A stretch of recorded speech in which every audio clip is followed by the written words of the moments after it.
बढ़ते हैं।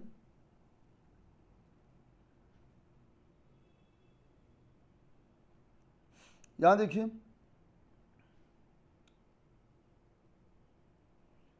विश्वास एवं सच्चाई का बहुत ही गहरा संबंध रहा है। एक से यदि घर में सब आंखें मूंद कर व्यक्ति का आदर करते हैं तो दूसरे से बाहर वालों का भरपूर प्यार मिलता है। लेखिका की माता जी ऐसी ही थीं। बहू की पारंपरिक भूमिका का निर्वाह न करते हुए भी वे उक्त गुणों के कारण सबके लाडली थीं।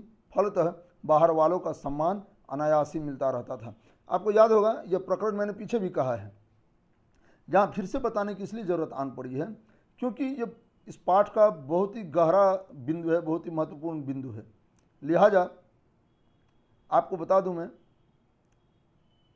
विश्वास एवं सच्चाई का बहुत ही गहरा संबंध होता है। सही बात है, विश्वास तभी पनपता है जब वहाँ सच्चाई मिली हुई हो। एक से यदि घर में सब आंखें मूंद कर व्यक्ति का आदर करते हैं, यदि विश्वास हो तो सब आंखें मूंद कर उसका आदर करते हैं, तो दूसरे से यानी सच्चाई से बाहर वालों का भरपूर प्यार मिलता है। दूसरे से बाहर वालों का भरपूर प्यार मिलता है, क्योंकि आप देखिए, किसी की गुणात्मकता जो है वह उसकी साख की हवा चारों ओर फैला देती है। आप अच्छे हैं यह कौन जानता है? आपके गुण ही आपको अच्छा बनाते हैं। आपके गुण बताते हैं आपके बारे में कि यह व्यक्ति बहुत अच्छा है, बहुत बढ़िया है। क्यों? यह किसी का अहित नहीं करता। क्यों? क्योंकि यह किसी का विश्वास नहीं तोड़ता। क्यों? क्योंकि यह सदा सत्य के कर्तव्य पर, सत्य के धर्म पर, सत्य के मार्ग पर, सत्य धर्म और कर्तव्य के मार्ग पर यह हमेशा चलता रहता है। यह व्यक्ति ऐसा कुछ नहीं करता जिससे समाज में इसकी गर्दन झुके, इसका सिर झुके और इसके माता पिता को शर्मसार होना पड़े, लज्जित होना पड़े। फिर क्या करता है यह व्यक्ति? यह व्यक्ति वह करता है जो एक मनुष्य को करना चाहिए। जो मानवीय मूल्यों का एक आधार होता है वही कार्य यह करता है, जिसमें सबके सीने फूल जाते हैं और सबके सिर गर्वोन्नत हो जाते हैं। तो एक से अब क्या होता है, आपने यदि विश्वास, पहले विश्वास की परिभाषा में दे चुका हूँ। एक से यदि विश्वास होता है घर में, यानी यदि आपने विश्वास पा लिया घर वालों का, तो ये आंखें मूंद कर आपका आदर करेंगे, आपको सब कुछ बताएंगे, तो दूसरे से बाहर वालों का भरपूर प्यार मिलता है। दूसरा जो है उसे बाहर वालों का प्यार मिलता है, यानी सच्चाई से। ठीक है। लेखिका की माता जी ऐसी ही थी। बहू की पारंपरिक भूमिका का निर्वाह न करते हुए भी वे उक्त गुणों के कारण सबकी लाडली थीं। यह मैं पहले कह चुका हूँ, बता चुका हूँ, फिर भी बोल देता हूँ। फलतः बाहर वालों का सम्मान अनायास ही मिलता रहता था। जब हम देखते हैं कि किसी की बहुत इज्जत होती है किसी घर में, तो उस व्यक्ति की इज्जत, उस व्यक्ति का जो आदर सत्कार है, आदर सम्मान है, वो बाहर के लोग भी करते रहते हैं जी, बशर्ते घर में उस व्यक्ति को आदर सम्मान मिलता रहे। और आदर सम्मान कैसे मिलता है यह आप बाखूबी जानते हैं, आपको पता है। लेखिका की माँ, जैसा कि मैंने कहा, बहुत कमज़ोर थी लेकिन बहुत खूबसूरत थी, बहुत सुंदर थी, है ना। उन्हें देखकर एकदम एक विशेष शांति मिलती थी। ऐसा लगता था जैसे कि अब कुछ करने का मन नहीं रहा, जैसे पेट भर जाए, जैसे मन भर जाए। जैसे किसी प्राकृतिक दृश्य को आप देखिए, जैसे आप जम्मू में जाएं, कश्मीर में जाएं, या कुल्लू मनाली में जाएं, या किसी आबशार अर्थात किसी जल स्रोत के सामने आप खड़े हों, ठंडी ठंडी हवा चल रही हो, तो बिना खाए पिए भी आपके मन को जो संतुष्टि मिलेगी, वही संतुष्टि उस पवित्र मूर्ति को देखकर मिलती थी। ऐसा जब आप पाठ पढ़ेंगे आपको खुद महसूस होगा। लेकिन वे घरेलू काम नहीं करती थी, घरेलू कर्तव्य नहीं निभाती थी। ठीक है। फिर भी सबका उन्हें विश्वास, सबका आदर, सबका सम्मान प्राप्त था।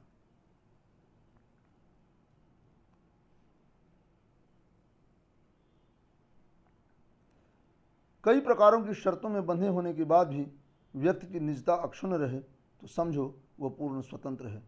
संयुक्त परिवार के बावजूद बहनों की आपसी गोपनीयता के लिए पूरी आज़ादी बरती गई थी, अर्थात दो के बीच में कोई तीसरा नहीं बैठता था, चाहे वह माँ ही क्यों न हो।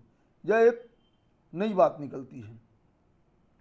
कई प्रकारों की शर्तों में बंधे होने के बाद भी व्यक्ति की निजता अक्षुण्ण रहे तो समझो वह पूर्ण स्वतंत्र है। अक्षुण्ण,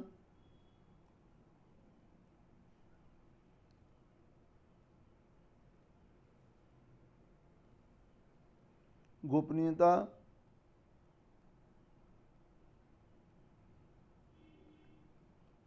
अर्थात दो के बीच में कोई तीसरा नहीं बैठता था, चाहे वह माँ ही क्यों न हो। अब देखिए यहां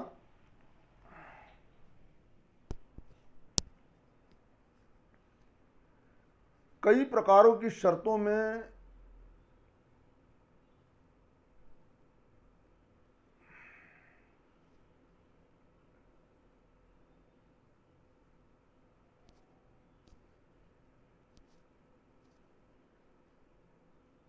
अक्षुण्ण गोपनीयता, कई प्रकारों की शर्तों में बंधे होने के बाद भी व्यक्ति की निजता अक्षुण्ण रहे तो समझो वह पूर्ण स्वतंत्र है।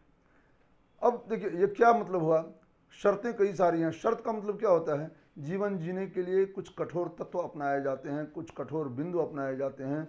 वे कठोर तत्व, वे कठोर बिंदु आपके जीने के लिए, आपके जीवन के लिए, आपकी जो उन्नति है, आपकी जो प्रगति है, उसके लिए अनिवार्य माने जाते हैं।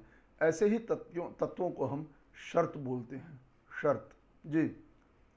निजता क्या है, निजता यानी अपना समय, एकांत का समय। ये सब मुझे लगता है इसको भी थोड़ा मैं, हाँ, निजता क्या है, निजता यानी एकांत का समय, अपने लिए समय निकालना, है ना।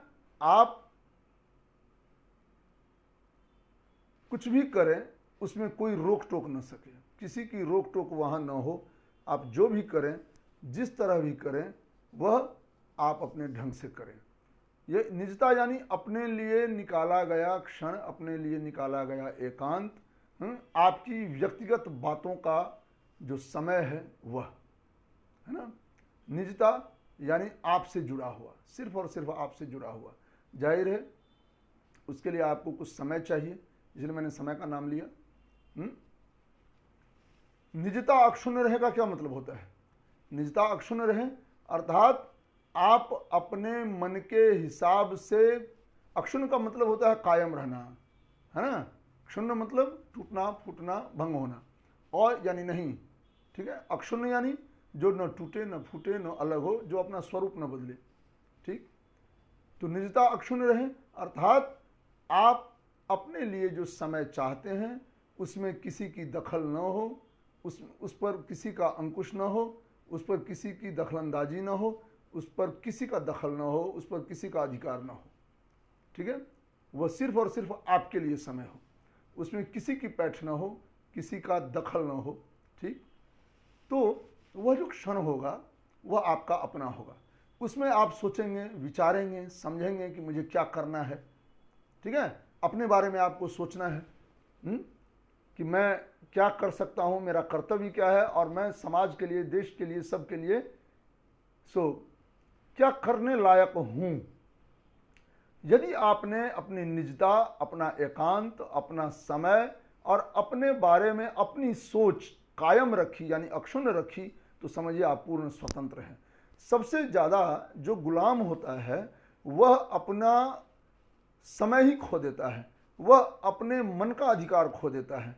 उस पर सिर्फ और सिर्फ किसी बाहरी शक्ति का, बाहरी ताकत का, बाहरी व्यक्ति का अधिकार होता है, और वह जिसे बोलते हैं सोच पर हावी होना। तो मन ही स्वतंत्र नहीं रहेगा तो आपकी सोच पैदा कहाँ होगी, सोच तो मन में आती है, भाव तो मन में पनपते हैं, है ना। यही है निजता अक्षुण्ण होना।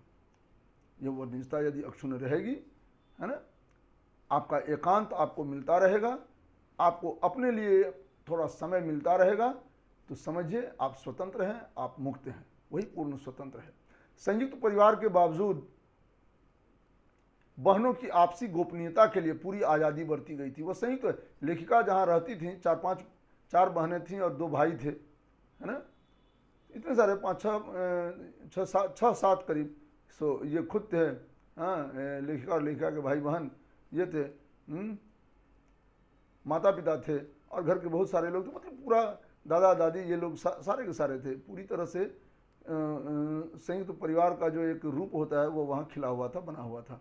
ऐसे में हर व्यक्ति अपनी निजता, अपना एकांत बचाए रखने का प्रयास करता है, और वहाँ सबको यह छूट मिली होती है। हालांकि संयुक्त परिवार में यह छूट मिलती नहीं है। आप कुछ भी करें, क्या कर रहे हो, कहाँ जाते हो, अरे क्या कर रहे हो, उधर क्या कर रहे हो, इधर आप वहाँ अपने लिए सोचने बैठे हैं, लेकिन ऐसा नहीं। वहाँ क्या था, जितनी बहनें थीं उन सभी बहनों में बहुत ही बहनापा था। बहनों का प्यार बहनापा, सखियों का प्यार सख्यापा कहलाता है। बहरहाल तो अब एक बहन जिसकी शादी हो गई थी, बड़ी बहन की शादी हो गई थी, वह जब चिट्ठी भेजती थी तो लेखिका खोलती थी चिट्ठी, लेखिका यानी कि मृदुला गर्ग चिट्ठी खोलती थी, लेखिका खोलती थी चिट्ठी। तो माँ भी नहीं बैठती थी वहाँ बीच में, माँ भी नहीं आती थी, यानी बोलती थी कि अच्छा, बोलती थी अरे किसका है खत, तो बड़ी दीदी का है, तो अच्छा ठीक है। ये नहीं कहती थी कि क्या लिखा है जरा बोलो, तो अब कुछ लिखा है, दो बहनें हैं, दो बहनों में बहनापा सख्यापा होता है, आपस में बहुत गोपनीय बातें होती हैं। गोपनीयता, गोपनीयता, गोपन जोर ईयता गोपनीयता है। गोपन जोर ई जोड़ता अलग अलग कर दीजिए, दो प्रत्यय लगे हुए हैं। गोपन मतलब गुप्त, गोपन जोर ये गोपनीय यानी जिसे गुप्त रखा जाए, और ता लगाकर भाव हो जाता है गोपनीयता यानी गुप्त रखने का भाव, है ना। तो दो बहनें या चारों बहनें या चारों जो भाई बहन थे, उनमें किसी तरह की रोक टोक नहीं थी। उनमें ऐसा कुछ नहीं था कि यदि आपने आपस में बात किया, आपके नाम खत आया, किसी के नाम बोलते हैं ना चिट्ठी पढ़ना, किसी की चिट्ठी पढ़ना बहुत ही गुनाह होता है, किसी की डायरी पढ़ना अपराध होता है। तो आपने यदि कोई गोपनीय, आपने यदि कोई खत लिखा किसी के नाम तो वो ही पढ़ेगा, या किसी ने आपको खत लिखा चिट्ठी दी तो आप ही पढ़िएगा और कोई नहीं पढ़ेगा। अर्थात दो के बीच में कोई तीसरा नहीं बैठता था। यह संयुक्त परिवार में असंभव होता है, लेकिन यहाँ इनके परिवार में यह गुण था, यह बात थी, इसलिए यह परिवार बहुत ही सभ्य, सुसंस्कृत और आज़ाद ख्याल माना जाता है। चाहे वह माँ ही क्यों न हो, माँ तो सर्वोपरि होती है, लेकिन वह भी बेटियों या फिर बहनों के बीच उनकी जो निजता है, उनका जो एकांत है, उनकी जो अपनी एक गोपनीयता है, उसके बीच में नहीं पड़ती थी और उन्हें स्वतंत्र रहने देती थी कि हाँ तुम मुक्त हो अपनी सोच बनाए रखने के लिए, आपसी संबंध बनाए रखने के लिए।